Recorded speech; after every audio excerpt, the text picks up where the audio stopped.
જોઈ રહ્યા છો ગુજરાતની એક એવી ચેનલ કે જે તમારા શહેરના પળે પળના સમાચારો તમારા સુધી પહોંચાડે છે। સ્વાગત છે આપનું A1 અભિક્રાઇમ ન્યૂઝમાં। હું છું એન્કર અર્પિતા પટેલ। મુખ્યમંત્રીને પત્ર લખ્યો કે અહીંયા 3 દિવસથી ભારેથી અતિ ભારે વરસાદ પડ્યો।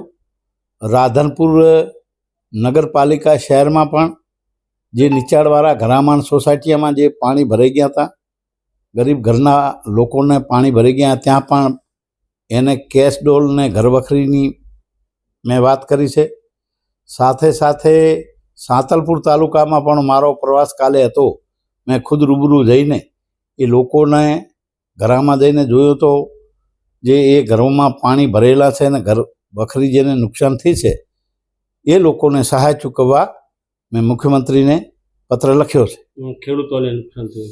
ખેડૂતોને વરસાદ આમ તો ધીમી ગતિએ વરસ્યો છે એટલે એટલું બધું કાંઈ નુકસાન નથી, તેમ છતાં કોઈને એવું વેણ પડ્યું છે ને એવું હશે તો એ સરકાર દ્વારા, તંત્ર દ્વારા એ ખેડૂતોને સર્વે કરી અને એને સહાય ચૂકવે।